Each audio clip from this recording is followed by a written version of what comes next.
Ensinamento de Meishu Sama: não menospreze os cálculos. A meu ver, o que mais falta aos políticos japoneses são conhecimentos sobre economia, que em síntese são os cálculos. Entretanto, isso não se limita à política. É impossível ao ser humano obter êxito em qualquer coisa sem se basear nos cálculos. E estes não dizem respeito apenas às coisas relacionadas ao dinheiro.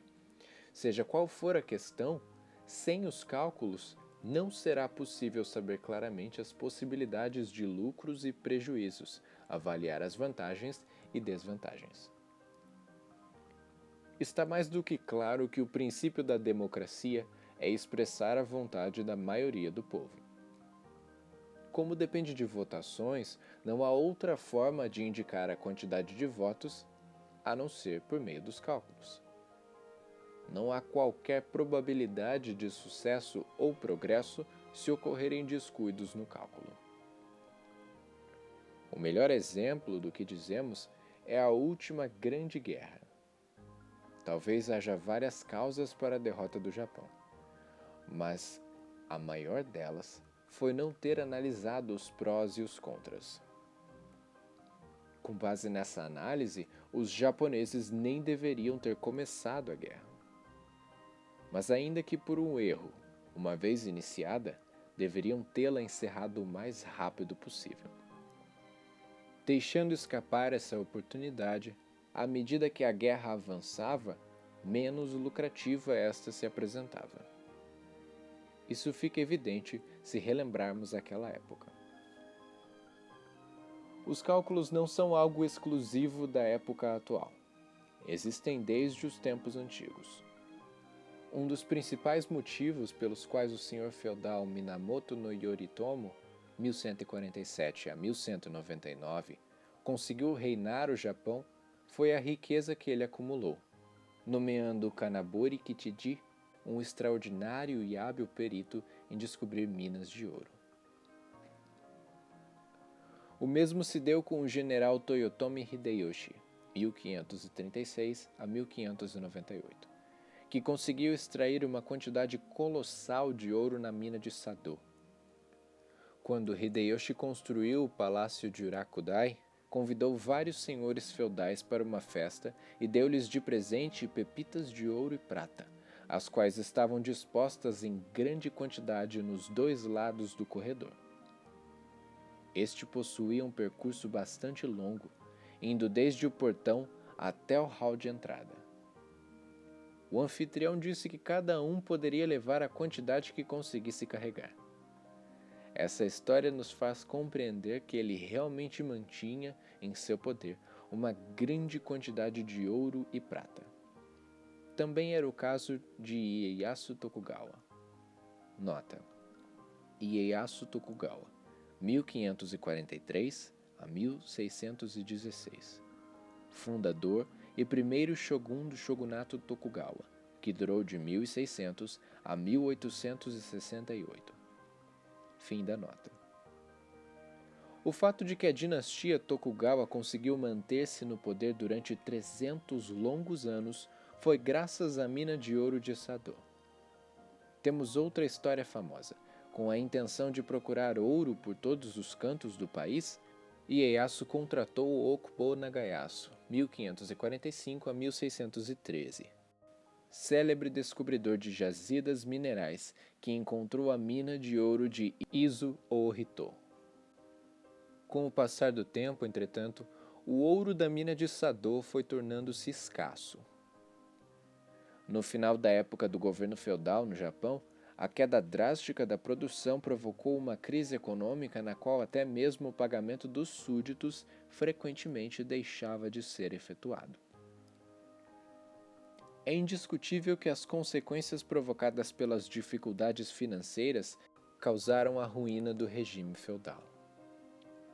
Por eu ser religioso, as pessoas pensam que sou leigo em economia, mas isso não corresponde à realidade.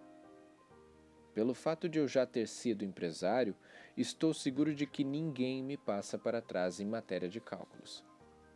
para falar a verdade, se me alimentasse e me vestisse humildemente, morando em um casebre, como fizeram os antigos religiosos, não me seria possível salvar o homem contemporâneo, porque os tempos mudaram. Tanto o terreno como a construção devem estar de acordo com a época. Até mesmo para se construir o modelo do paraíso terrestre, é necessária uma enorme quantia. Por essa razão, é óbvio que os recursos financeiros constituem uma das forças fundamentais para a nossa expansão. Como exemplo, no atual cenário das religiões, a entidade mais reconhecida como tal é a Igreja Tenrikyo. Todos sabem que desde os tempos antigos, seu ponto forte é a importância que ela sempre deu à obtenção de recursos financeiros. Por esses exemplos, podemos entender que tanto em âmbito maior como a política de uma nação, como em um empreendimento particular, nada correrá bem se negligenciarmos os cálculos. Este assunto nos faz lembrar os Estados Unidos. A maioria dos políticos americanos influentes começou no mundo empresarial. Até mesmo no caso do presidente Truman, é famosa sua história de que por mais de 20 anos trabalhou como comerciante de miudezas e artigos em geral. Em se tratando de militares de prestígio, dizem que muitos começaram a carreira como empresários. Por essa razão, a principal causa de os Estados Unidos terem chegado à condição atual reside no fato de as pessoas que exercem liderança terem vindo da área empresarial e serem hábeis nos cálculos.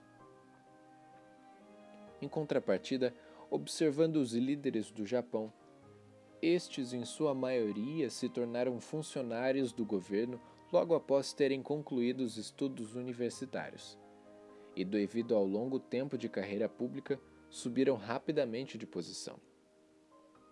Assim sendo, além de não possuírem o devido conhecimento acerca da sociedade, não têm o menor interesse pelos cálculos. Assemelham-se a filhinhos de papai ou a um senhor feudal. A melhor prova disso são as empresas públicas. Mesmo em se tratando da Ferrovia Nacional, esta apresenta um déficit anual de centenas de milhões de ienes, enquanto as companhias ferroviárias privadas continuam distribuindo dividendos razoáveis. O mesmo se verifica com a venda de cigarros, que é um monopólio estatal. Aqueles são vendidos com lucros excessivos e nem são de boa qualidade. Podemos afirmar que se trata realmente de comerciantes samurais, como são conhecidos popularmente. Nota: com a restauração Meiji, por volta de 1870, o antigo regime governamental japonês sofreu mudanças radicais e muitos samurais foram obrigados a se tornar comerciantes. Por ser uma atividade a que não estavam habituados, a maioria foi à falência. Isso se tornou uma expressão para citar pessoas que se põem à prática daquilo a que não estão acostumadas. Fim da nota. Por conseguinte, levando em consideração essa situação, sinto que devemos acolher com alegria futuros políticos que já tenham atuado na área empresarial. Desejo advertir que essa é a condição básica e fundamental para a reconstrução do Japão, e não existe outro caminho além deste. Meishu-sama, Jornal Hikari número 26, 10 de setembro de 1949, Alicerce do Paraíso, volume 5.